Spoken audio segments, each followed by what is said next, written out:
मैं टाइप करके आप लोगों के प्रश्नों के उत्तर दे नहीं सकती और वॉइस रिकॉर्डिंग मेरे फ़ोन की ख़राब है, इसलिए मैं बीच बीच में कोशिश करूँगी कि वीडियो के माध्यम से आप लोगों के प्रश्नों के उत्तर दूँ। लास्ट वीडियो में एक कमेंट आया था जिसमें ये कहा गया था कि अगर स्वर्गीय प्रियजन हमारे मार्गदर्शक हमारी सहायता के लिए उपलब्ध हैं तो जिस प्रकार से सुशांत सिंह राजपूत का केस हुआ या इसी तरह के जो अन्य केस होते हैं उसमें उनकी गाइडेंस हमें क्यों नहीं प्राप्त होती, सुशांत सिंह जी की स्वर्गीय माता ने क्यों नहीं उनकी सहायता की और इस स्थिति से उनको बचाया। यहाँ मैं एक चीज़ स्पष्ट करना चाहूँगी कि हमारे स्वर्गीय प्रियजन या हमारे मार्गदर्शक ये हमारे रूबरू खड़े होकर स्पष्ट शब्दों में हमें मार्गदर्शन देंगे, ऐसा नहीं होता। और ऐसा क्यों नहीं होता? ऐसा इसलिए नहीं होता क्योंकि एक कर्म की थ्योरी भी हम पर लागू होती है। कर्म और स्वर्गीय प्रियजनों से मिलने वाला मार्गदर्शन, इसमें क्या फ़र्क है? इस बात को ऐसे समझ लीजिए जैसे किसी विरले केस में, हर केस में ऐसा नहीं होता, स्वर्गीय प्रियजन स्वप्न के माध्यम से भी गाइड करते हैं। लेकिन ये गाइडेंस कैसी होती है? मोस्टली केस में ये गाइडेंस स्पष्ट नहीं होती, उसे खुद समझना पड़ता है, वो स्पष्ट शब्दों में नहीं कहते क्योंकि उनके ऊपर भी सूक्ष्म जगत में एक नियम लागू है, आत्मालोक में एक नियम लागू है। वो पृथ्वी निवासियों की जो कर्म की थ्योरी है उस पे उनको चलना होगा। कर्म के कानून हम पर लागू होते हैं, ये हमारा स्कूल है क्योंकि हम इस पृथ्वी पर हैं। तो एकदम स्पष्ट आपको संदेश नहीं मिलेंगे, लेकिन आपको जब संदेश मिलेंगे तो वो किस तरीके से मिलेंगे, या फिर अगर सुशांत जी को संदेश मिले होंगे तो वो किस तरह से मिले होंगे। वो संदेश कुछ इस तरीके से मिले होंगे जैसे कि उनके मन में एक विचार आता होगा, बार बार अक्सर आता होगा कि उन्हें रिया के साथ अपने संबंध समाप्त कर देने चाहिए, या ये जो वो दवा ले रहे हैं या ये जो वो ड्रिंक ले रहे हैं ये कुछ ठीक नहीं है। हो सकता है कभी उनके हाथों से गिलास छूटा भी हो, कभी गिरा भी हो। कभी कभी उनके मन में विचार आते होंगे कि क्या ये सब कुछ सही चल रहा है, क्या मुझे अपनी बहनों से सलाह करनी चाहिए, मुझे अपने पिताजी को अपने साथ रखना चाहिए, क्या मुझे उनकी गाइडेंस की ज़रूरत है, क्या मैं सही फैसले ले पा रहा हूँ।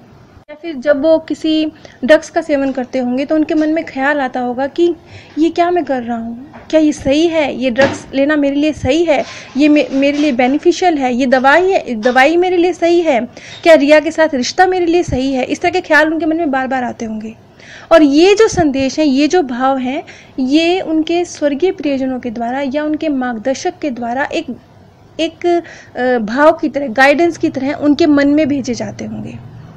अब ऐसे समझ लीजिए जैसे आपके मन में कोई सवाल हो, आप रात्रि में सोएं, आपको सुबह उठ के कोई सपना भी याद ना हो, कुछ भी ना हो, आपको पता भी ना हो, लेकिन सुबह उठ के आप बहुत हल्का हल्का महसूस करें और आपको अचानक से जो आपकी प्रॉब्लम थी उसका एक आइडिया सूझ जाए कि अरे मुझे ऐसे करना चाहिए।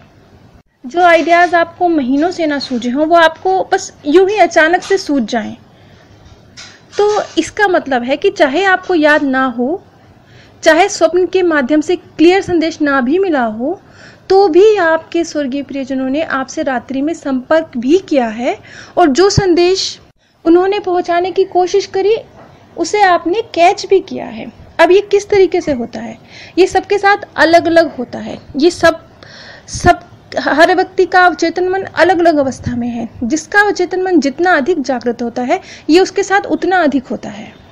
अभी 2-3 कड़ियों पहले एक वीडियो बनाई थी जिसमें जेम्स मोंग ने ये स्पष्ट किया था कि मार्गदर्शक से सहायता या स्वर्गीय प्रियजनों से सहायता किस तरीके से मिलती है। उन्होंने ये चीज़ स्पष्ट की थी।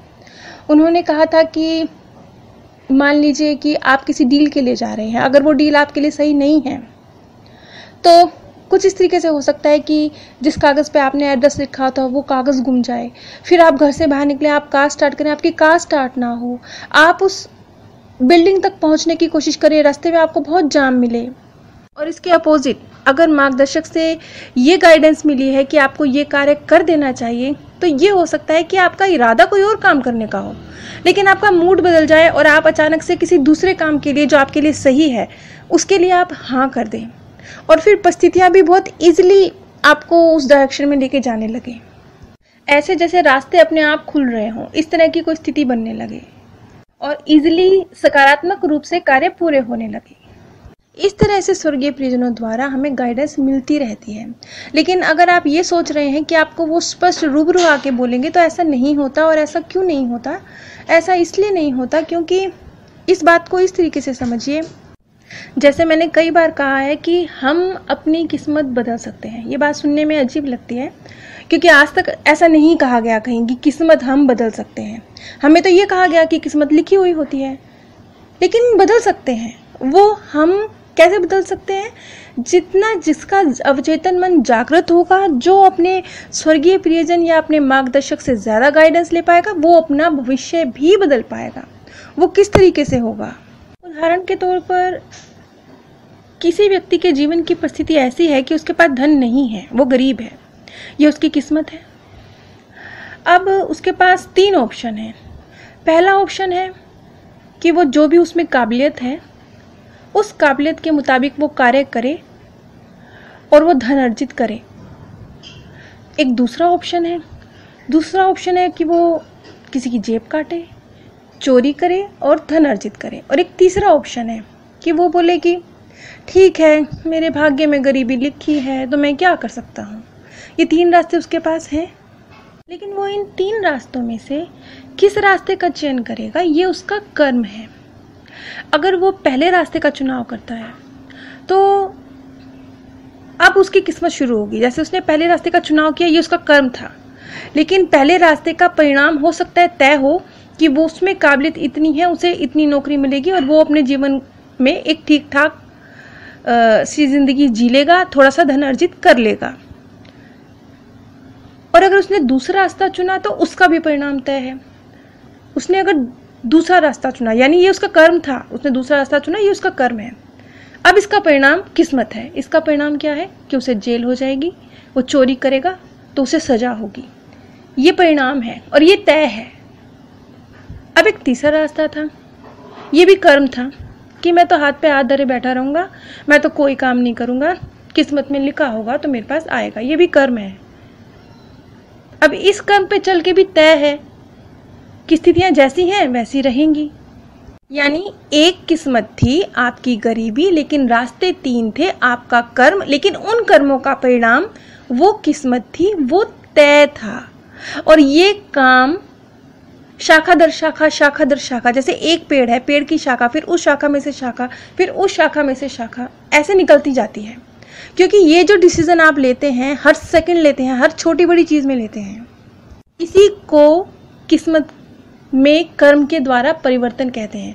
और ये चीज़ इतनी ज़्यादा स्पष्ट रूप से मैंने एक केस का जिक्र किया था जिसमें एक लड़की ने आत्महत्या की थी। तो जब उसने आकाशीय रिकॉर्ड में देखा था तो उसके पास अलग अलग ऑप्शन थे। जैसे कि एक ऑप्शन उसके पास था कि अगर वो जीवित रहने का फैसला करती तो एक रास्ता उसके पास होता कि वो एक वेश्या की तरह जीवन व्यतीत करती और बहुत छोटी आयु में, शायद अपनी मृत्यु की पहली तारीख पर 34-35 वर्ष की आयु में मृत्यु को प्राप्त हो जाती। एक उसके पास दूसरा ऑप्शन था कि वो इस मुश्किल से लड़ने का चुनाव करती। उसका विवाह किसी बुजुर्ग आदमी से साथ हो जाता और वो उसके साथ रहते हुए 100 वर्ष की लंबी आयु जीती। जीवन उसका साधारण होता, लेकिन आयु उसकी 100 वर्ष लंबी होती और वो अपनी तीसरी तारीख पर इस दुनिया को अलविदा कहती। ये केस मैंने काफ़ी पहले डिस्कस किया था, जिसमें मैंने एक लड़की के केस का जिक्र किया था जिसमें उसने आत्महत्या की थी और आकाशीय रिकॉर्ड में उसने जब देखा था कि उसकी जीवन की स्थितियाँ उसके ही कर्म के कारण अलग अलग हो सकती थी। तो इसी तरीके से हमारे स्वर्गीय प्रियजन भी हमें गाइड करते हैं। सुशांत सिंह राजपूत को भी 100% उसकी माता से गाइडेंस मिली होगी, उसके मार्गदर्शक से गाइडेंस मिली होगी, लेकिन वो कैच कहाँ तक कर सकते हैं उस गाइडेंस को? वहाँ तक जहाँ तक उनका अवचेतन मन जागृत है। बहुत बार बहुत अलग अलग तरीकों से उनसे कम्युनिकेट करने की कोशिश की गई होगी। जब वो ड्रग्स लेते होंगे, सारा दिन सोते रहते होंगे, उस समय भी उन्हें एक मैसेज कई बार आए होंगे, मैसेज कि ये गलत हो रहा है। जब उनका कुछ रिया के साथ रिश्ता ठीक नहीं उन्हें लगता होगा, जब वो अपनी लाइफ को चेक करते होंगे तो उन्हें अपने बहुत सारे डिसीजन गलत लगते होंगे, उनमें परिवर्तन की ज़रूरत लगती होगी। ऊपर ऊपर से देखने में ये सब कर्म की कैटेगरी के लग रहे हैं, लग रहा है कि ये सब तो कर्म है। हाँ, लेकिन कर्म के दरवाजे कैसे खुलने थे? कर्म के दरवाजों ने मार्गदर्शक की गाइडेंस से खुलना था। और मार्गदर्शक की गाइडेंस कैसे मिलनी थी? वो उस तरह से मिलनी थी जिस तरह से आपने कैच कैसे करनी थी, उस तरह से करनी थी जहां तक आपका अवचेतन मन जागृत था। और जिस विचार को आपने तवज्जो दी, आपने किसी सकारात्मक विचार को तवज्जो दी तो उसने ग्रो करना था। और जो विचार, मान लीजिए आपने एक सकारात्मक विचार पे तवज्जो दी, वो ग्रो किया, तो आप उतना ही उसे ग्रो कर पाएंगे जिस हद तक आपकी तवज्जो उस तरफ तभी जाएगी, मतलब वो गाइडेंस आपको उतने ही स्तर पर प्राप्त हो पाएगी जितने स्तर पर आपका अवचेतन मन आपको ले जा पा रहा है। और आपका जो ओरा है, आपके जो कर्म है, ये एक साइकिल है, ये एक चक्र है। कैसे कि वो आपके कर्म आपके अवचेतन मन को प्रभावित कर रहे हैं, आपका अवचेतन मन आपके जो स्वर्गीय प्रियजन है उनसे गाइडेंस ले रहा है, आपके स्वर्गीय प्रियजन जितना आपका अवचेतन मन जागृत है उतना आपको गाइड कर पा रहे हैं। बस ये गोल गोल चक्र है, लेकिन इस चक्र की शुरुआत आपसे ही हो रही है। बस कुछ ऐसे ही सुशांत सिंह राजपूत को भी अपनी स्वर्गीय माता से गाइडेंस मिली होगी, जरूर मिली होगी। और वो किस हद तक उसे कैच कर पाए, ये उनका कर्म और उनके अवचेतन मन किस हद तक जागृत है, इस पर निर्भर करता है। आप सभी पर परमात्म सौंदर्य, प्रेम और आनंद सदैव बरसता रहे। आप सभी दिव्य परम धाम में स्थान प्राप्त करें। आप सभी पर परमात्म सौंदर्य, प्रेम और आनंद सदैव बरसता रहे। आप सभी